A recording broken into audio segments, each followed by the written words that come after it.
caros leitores do Mantiqueira, estamos aqui para mais um Mantiqueira Debate. Nessa volta, fizemos uma pausa para as eleições municipais, né, Paulo? Estamos de volta. E sentiu saudade do programa, Paulo? Ô, Alex, tava com muita saudade, né? Foi um período aí sem gravar e a gente acostuma, o programa tá bacana, tá legal, é bom voltar. Legal. Então, a gente voltando aqui para meio que finalizar o ano, né? Estamos aí às vésperas das festas de fim de ano, né? Festas essas que prometem ser únicas, porque estamos com um ano atípico aí, né? Com a questão da pandemia, né? E já falando um pouquinho disso, a gente vai trazer aqui com vocês uma retrospectiva um pouco do esporte, né? Sobre tudo o que aconteceu em Poços de Caldas. Como vocês bem sabem, né? Nesse ano de 2020, a gente começou o ano até que bem ali, né? Tinha um sinal ali de que poderia vir uma doença esquisita, que ninguém sabia o que era, né? E a galera meio que, sei lá, isso aí é balela, nunca vem, a gente tá muito longe, de repente chegou, né, Paulo? A gente teve aí o início das competições, principalmente de futebol, né, que acontece a Copa Juniores aí no começo do ano, tudo aconteceu meio que quase normal ali, né, dentro da normalidade. Em março, acho que até antes de começar os estaduais, né, Paulo? A gente teve essa questão aí do lockdown, parou-se tudo. Conta pra gente aí como é que foi a sua experiência, você que é um jornalista da área, tá sempre ali na beirada do campo. Fala pra gente um pouquinho como é que foi pra você. Foi complicado, Alex. O esporte local, por exemplo, praticamente só existiu com o futebol profissional com a Caldense, né? Os campeonatos, as competições, todas foram sendo canceladas uma a uma e voltaram agora no final do ano, mas voltaram assim com restrições mais reduzidas, né? Então a retrospectiva nossa local se resume basicamente a Caldense agora no final do ano a Vulcão. Mas foi um ano complicado, um ano ruim, né? Não só para o esporte, né, Alex? Para a vida geral. Mas o esporte foi bastante afetado, o esporte local nosso também complicado. E foi uma pena que aconteceu e a gente espera que em 2021, né, voltamos ao normal. Mas pensando assim, os estaduais eles começam em março, né? Março, abril a gente tem os estaduais. Eu não sei exatamente, varia um pouco o início dos campeonatos, né? Não tiveram início, né? Se a gente for fazer um balanço, por exemplo, do Campeonato Mineiro, que é o campeonato que a Caldense disputa, a Caldense foi muito bem até a parada, Alex. O time tava com vitórias importantes, a torcida estava comparecendo ao estádio em bom número, né? Estava apoiando, estava jogando junto. E com a parada em março da pandemia, aí teve um período parado e quando voltou, a Caldense já não era a mesma, já tinha perdido jogadores, o torcedor já não podia mais ir ao estádio. Ainda não pode, né? A gente ainda está nessa situação. Ainda não pode, acredito que agora no começo de 2021 continua ainda sem essa liberação. E isso prejudicou, no Campeonato Mineiro, prejudicou bastante a Caldense, que acabou sendo eliminada na semifinal. Mas foi uma campanha muito boa, Alex. Um time como a Caldense, que entra, tem um orçamento baixo, entra para não cair, né? Chegar entre os quatro, foi muito bom. E numa situação difícil, porque a gente sabe que essas questões de orçamento, elas são muito complicadas nessa pandemia, né? Os times grandes, a gente sabe que eles perdem mais dinheiro, mas eles também têm condição de captar mais dinheiro, né? Então você pega um Corinthians, sempre fala, por exemplo, Corinthians, São Paulo, Palmeiras, esses times estão devendo dinheiro, mas também sempre estão ganhando dinheiro, né? Tipo, tá devendo dinheiro no mês, no outro mês um sheik árabe compra o nome do estádio e fica milionário de novo o time, e a gente não entende muito bem como funciona. Algo que de fato não acontece com os times pequenos, né? O time pequeno toma na tarraqueta, digamos assim, e é isso mesmo, e bora pra frente, né? Não tem muito o que fazer. Os times grandes devem milhões e faturam milhões, né? Você pega, por exemplo, um exemplo do futebol brasileiro, que é o Daniel Alves do São Paulo, que ganha quase 1,5 milhão, ou seja, 1,5 milhão eu acho que o time da Caldense arrecada para uma temporada toda. Né? Então, com dificuldades, né? Numa boa temporada, né? É difícil, né? Somando o que o clube tem, a parcela que o clube investe, mais direitos de TV, gira em torno disso aí, Alex, mas é pro ano todo, né? Não é suficiente. É pro ano todo, pros jogadores, pra comissão técnica, pras viagens, pra insumo, pra grama, pra qualquer coisa, né? E o Daniel Alves, só pra trocar o brinquinho dele, é 1,5 milhão, tá ligado? No meio, tá sendo... No meio, é isso aí, né? Pejorativo. Não, é que o Daniel Alves, quem conhece o Daniel sabe que ele é bastante... Ele é estiloso. Ele é estiloso, tu usa ele... Por exemplo, quando ele jogava na Europa, ia na semana de roupa lá, de Fashion Week, ele gosta de se vestir bem, né? Então, ele é ligado nessa área de moda, de estética. E assim, quando você tem dinheiro é fácil, né, Paulo? 1,5 milhão, 1,5 milhão por mês não é nada mal, né, Alex? Eu troco de relógio assim como se trocasse de relógio. gente rica, sim. né? Bom, aí continuando aqui, né? A gente teve o Campeonato Brasileiro, que era para ter começado... o Campeonato Brasileiro começa ali por final de abril, não é? Não sou muito familiarizado com Entre abril e maio, Mas a gente sabe que tem um retorno em agosto, né? O campeonato ele é bastante puxado, o Campeonato Brasileiro. O Campeonato Brasileiro, essa semana, ou na semana passada, ele estaria encerrando já. Agora no meio de dezembro estaria finalizando os jogos. A essa altura do campeonato a gente já conhecia o campeão, né? Coisa que nesse atual campeonato a gente só vai conhecer em fevereiro. Né? Então é muita mudança, é um calendário que prejudicou os clubes, né? Os próprios clubes que não vão ter folga, vão seguir aí jogando sem parar, né? Então assim, a gente teve bastante dificuldade, agora o campeonato já está transcorrendo aí mais ou menos normal, a gente sabe que está tendo uma Copa Libertadores, né? E a gente teve coisas interessantes acontecendo esse ano. Por exemplo, a Rede Globo parou de transmitir certas coisas que eram quase que certas dela transmitir, né? Ela perdeu o direito de alguns jogos, né? Inclusive jogos da seleção brasileira não foram transmitidos pela Rede Globo esse ano. Então, assim, talvez a gente tenha um ano que vem bastante atípico, né?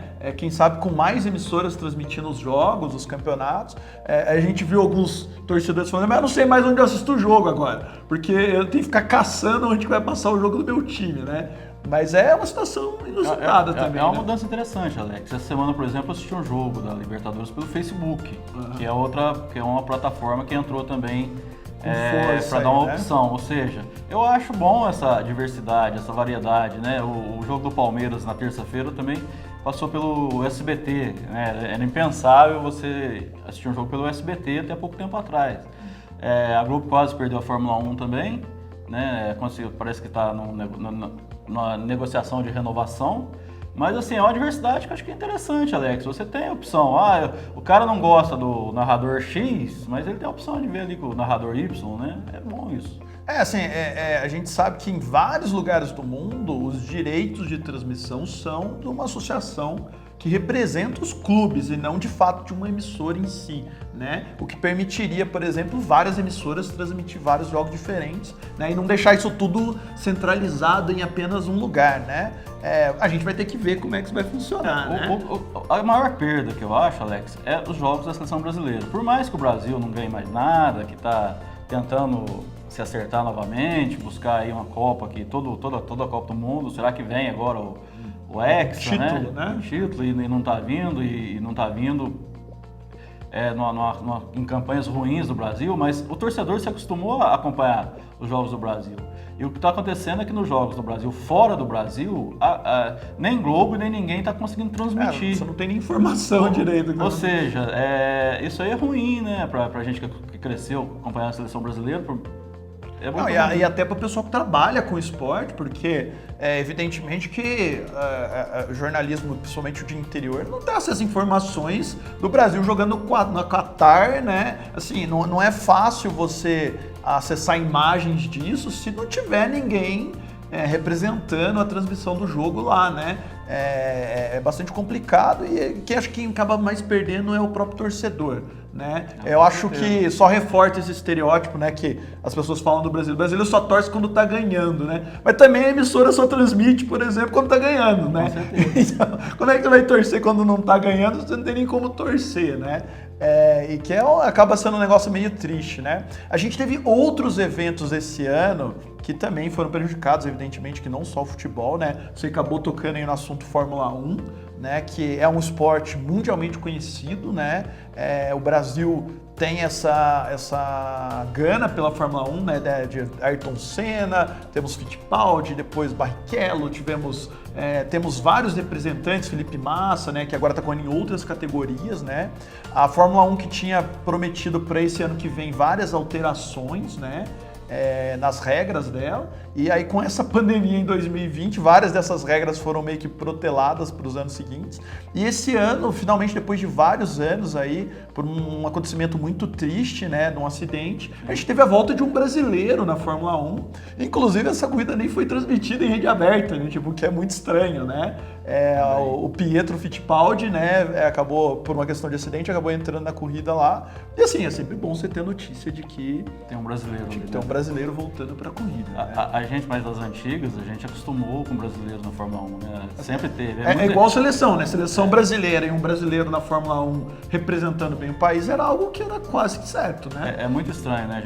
Lógico que a gente não tem mais brasileiros vencedores como o Nelson Piquet, como o Ayrton Senna, como o próprio Emerson Fittipaldi, mas é bom ter um brasileiro no grid ali, né? O Felipe Massa fez um bom papel, não ganhou o campeonato. Mas não ganhou por pouco também, né? O Barrichello, por mais que seja criticado, estava lá também, em equipe de ponta, né? E de repente, com a saída do Massa, ficamos sem pilotos.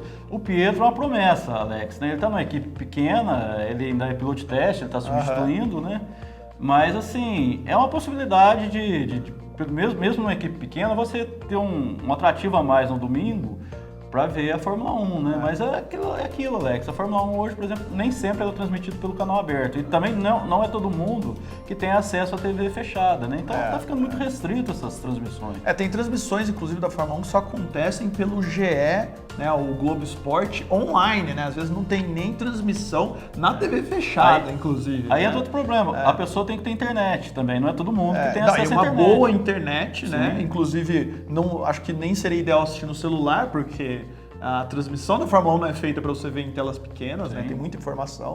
Assim, é um negócio meio triste. A gente já sabe, por exemplo, que para o ano que vem São Paulo volta ao calendário da Fórmula 1, que é muito bom para São Paulo. A gente tinha uma questão aí que Rio de Janeiro queria disputar com São Paulo para ter, né, receber a Fórmula 1, que a gente sabe que é muito triste, porque a gente tem em São Paulo já um autódromo que tem muita história na Fórmula 1, e para o Rio de Janeiro receber isso, ele teria que remontar um autódromo ou construir um do zero, né, o que seria ter muito investimento, algo que acho que hoje é quase que inconcebível devido à situação do país, né?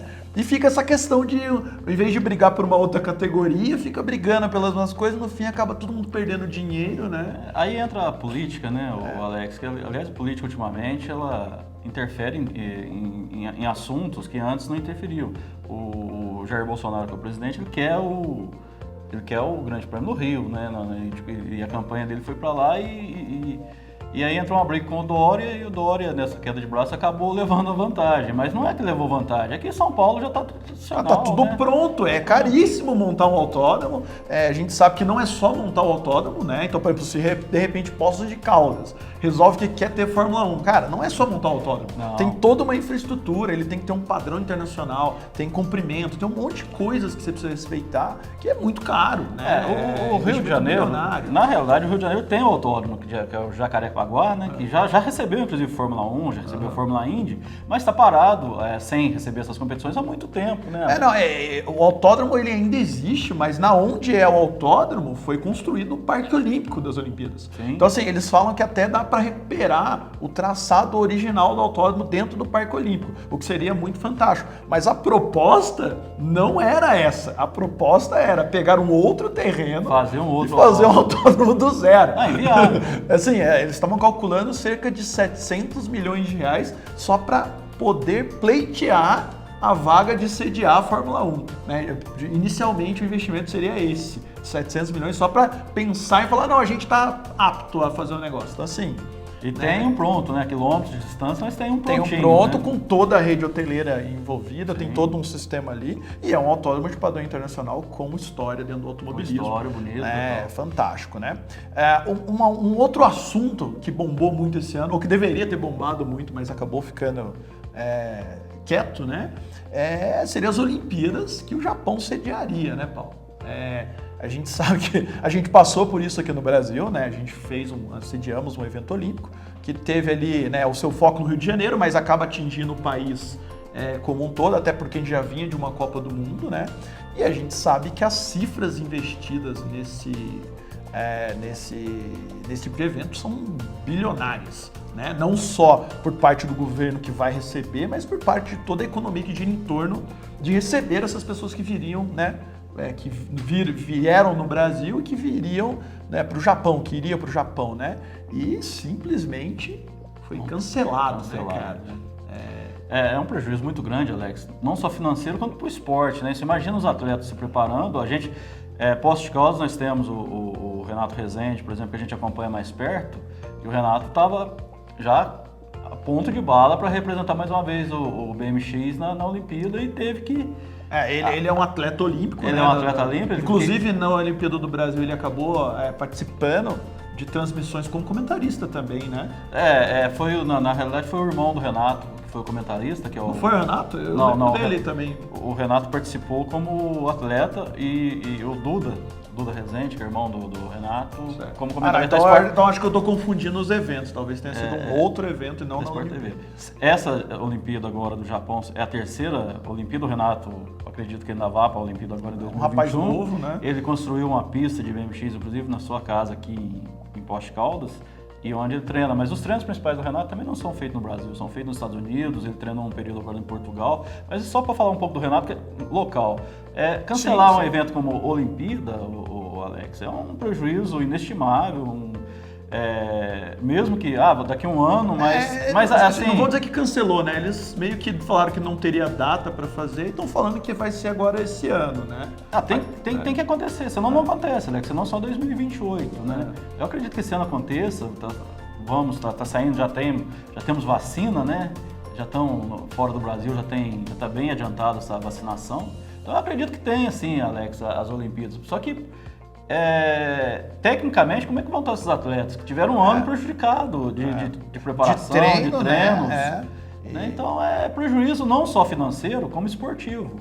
E assim, é triste porque a gente sabe que o que eles chamam de ciclo olímpico, né? Ele não é apenas alguns meses de treino. Tem atletas, provavelmente o Renato está nessa situação, que assim, eles se preparam durante vários ciclos de vários meses no decorrer dos anos para estar no ápice durante as Olimpíadas. Com certeza. Né? Então assim, não é que eles perderam um ano.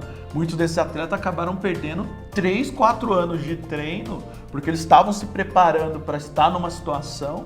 Muitos deles estavam até no limite da idade permitida não, mas que se consegue competir de maneira, como é que chama? De igual para igual, né? Então, no ápice, né? Se você está com 35 anos e de repente a Olimpíada ano que vem você estaria com 36, mas vai competir com pessoas de 22, né? Sim. Então assim, às vezes um ano a mais, uma situação dessa, prejudica muito o atleta que já é mais experiente, né?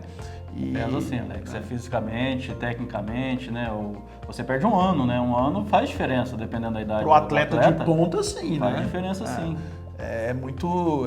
E assim, é um ano ruim, né? Não é um ano de treino, um ano... Provavelmente esses atletas tiveram dificuldade na alimentação, no treino, em acesso aos parques onde eles treinam, né? O exemplo do Renato, que construiu uma pista na casa dele, né? Na sua casa. Então, ou seja, aí a gente vê a dificuldade de treinos que foi esse ano, né, Alex? Porque a restrição da pandemia foi geral, né? Então a pessoa não poderia viajar para treinar, por exemplo, para nada. Então foi muito restrito. Assim, no caso dele, ainda tem um atleta que tem certas condições financeiras, né? E de um esporte básico, assim, ele tem que treinar com outras pessoas, mas o esporte é individual, né? É uma competição coletiva, mas um esporte individual. Agora, grupos que tem que treinar de maneira coletiva, né? Você pega, por exemplo, um rugby. Né? Não consegue treinar. A gente teve situações, por exemplo, do cricket também aqui em Poços, né? Que tiveram dificuldade de abrir as portas e receber os atletas, lutas de contato. O cricket, inclusive, que é um esporte que vai entrar na Olimpíada de 2028 e a equipe que treina em Poços de Caldas hoje, o cricket feminino, é um dos candidatos a participar. Então, mas eles tiveram um ano prejudicado também. Não só eles como todos, mas a gente sabe que quem tem mais condição financeira acaba sobressaindo nessa situação, né? A gente teve uma surpresa boa esse ano também, que é a volta né, você já citou aqui, mas a volta de um time que tinha sido extinto aqui em Poços de Caldas, pode fazer essa piadinha, né? Que é o Vulcão, que é uma notícia boa, né? No ano de tantas tragédias, né? E é interessante porque a gente está, né, no momento dessa gravação, o time do Vulcão está indo muito bem no campeonato, né? Que para subir para a Série C, se eu não me engano, né, Paulo? Você que tem maiores informações. O Vulcão, comparando ele com o fenômeno natural do vulcão, né? Ele engana, né? Quando você pensa que ele está extinto, ele retorna. E é assim mesmo que funciona. E esse está trazendo notícias boas, porque normalmente o vulcão, quando retorna, também só traz tragédia, né? Mas assim, esse ano o Vulcão foi assumido aí pelo Alessandro Gaia, que é um jornalista, e pelo Fábio Paulista, que é um ex-jogador de futebol, ele tem bastante conhecimento no meio do futebol e está dando certo, Alex. Eles não têm nenhuma ligação com as diretorias anteriores, né? O que é muito bom. Que acabaram deixando o time na situação complicada, né? Sim, e eles não têm ligação com a turma passada e entraram num campeonato despretensiosamente e já estão classificados para uma fase final, Alex. Essa fase final vai reunir 6 times, eram 2 grupos com 6 times cada, se não me engano, e classificaram-se 3 times, acho que 2 grupos com 5 times. Certo. Classificaram 3 times de cada grupo, agora esses 6 times vão disputar um hexagonal e nesse hexagonal 2 sobem para o módulo 2. O que é o módulo 2? Seria uma segunda divisão. Do Campeonato Mineiro. Do Campeonato Mineiro, né? seria uma segunda divisão. Mas em Minas Gerais, para dar um charme maior, é considerado que o módulo 2 também é uma primeira divisão, mas é uma outra faixa de primeira divisão. Existe o módulo 1, onde está a Caldense, onde está Atlético Mineiro, Cruzeiro, Boa, ano que vem Pouso Alegre. E existe o módulo 2, que é onde o Vulcão está tentando chegar.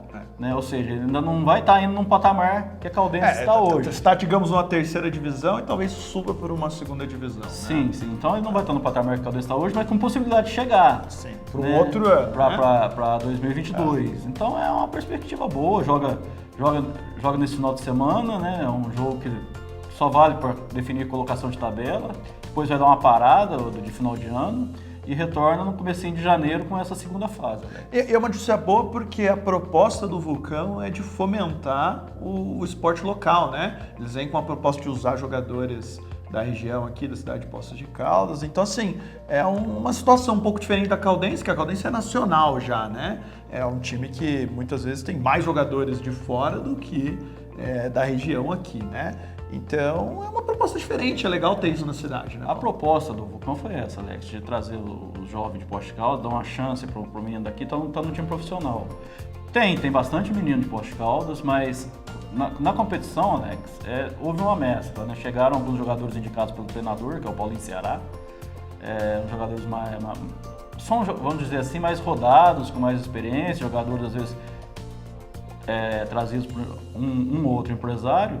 E esses jogadores a maioria deles estão no time titular, mas a molecada tá ali no elenco, tá treinando junto. Aprendendo, né? Ganhando experiência. Temos um ou dois, se não me engano, no time titular, mas é bacana, o projeto é bacana, assim, e tem que ser, Alex, só com jogadores da cidade você não consegue realmente disputar competitivamente um campeonato, porque exige mais um pouco. Então os meninos da cidade, eles têm condições, mas eles precisam ganhar um pouco mais de cancha, né, que a gente fala, de experiência. Então, Paulo, falando um pouco aí, né, sobre, a gente já vem falando aqui de futebol, a gente teve eleições, né, municipais, como a gente havia dito, a gente fez essa pausa por conta das eleições, e essas eleições municipais, né, apesar de a gente sabe que pessoas têm opiniões diversas sobre ela, mas a conclusão que a gente chega é que para Poços de Caldas, a parte do esporte está muito bem representada, né, após essa rodada de eleições municipais que a gente teve aí, né? A gente teve vários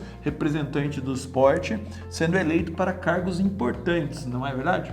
Alex, a expectativa é muito boa, porque nós temos com o prefeito, o vice-prefeito, trabalhando com o Sérgio, o prefeito Sérgio, o vice-prefeito que é o Júlio. Certo. Que foi eleito agora, né? A chapa do Sérgio mudou um pouco. Sim. Saiu o vice-prefeito atual dele, né? Que deixa o cargo ano que vem. E entra um novo vice-prefeito que é representante do esporte, né, Paulo? Houve uma troca no vice, então entrou o Júlio, que assumiu politicamente o nome de tio Júlio. Certo. E a expectativa dos esportistas é boa porque o Júlio é um cara do esporte, é um cara acostumado a lidar com o esporte, sabe as dificuldades que tem o esporte.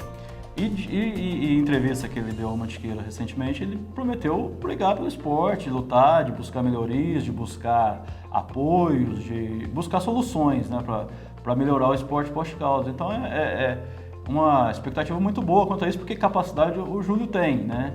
E paralelamente ao Júlio na prefeitura, tem na Câmara Municipal o Paulista, que é outro cara também com as mesmas promessas de brigar pelo esporte, é um cara que foi secretário de esportes há pouco tempo, ex-jogador da Caldense, ex-jogador do próprio Vulcão, é um cara bastante querido aí no esporte Poços de Caldas e também com vontade, Alex,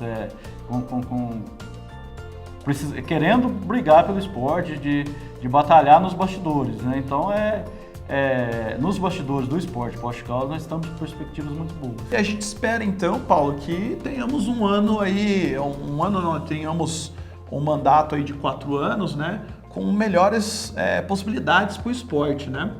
O esporte é cheio de desafios, né, Alex? A gente espera que tanto o Paulista quanto o Júlio consigam realizar os planos que eles estão traçando para o esporte, né? Uma perspectiva muito boa. A gente sabe que o esporte não é a prioridade, né? Que existem outras prioridades, mas precisa sim de melhorias. Vamos torcer para que aconteça. Que bom, então, fica aqui também nossos desejos aí de boa sorte para eles, né? Esperamos que a cidade melhore nesse sentido. E tem outros também, né, Paulo? Bom, desejamos aqui também boas festas para o pessoal, né? Estamos chegando aí às vésperas de Natal, Ano Novo, a gente sabe que vai ser difícil, muitas pessoas não vão poder se encontrar, não vão poder viajar, mas a gente deseja que as festas sejam boas, com responsabilidade e tudo mais, né? Ano que vem teremos novidades, né? O programa que promete melhorar, tanto no site do jornal como aqui. Só lembrando você de acessar o site para ter maiores notícias lá, editoria, matérias do Paulo e de todos os jornalistas aí do Mantiqueira, né? Então acesse lá www.jornalmantiqueira.com.br para ter maiores informações. Lembre-se de clicar no botão curtir, né? Se você gostou do vídeo, de ativar o sininho, de se inscrever no canal para receber as notificações, né? E até o ano que vem com mais um Mantiqueira Debate.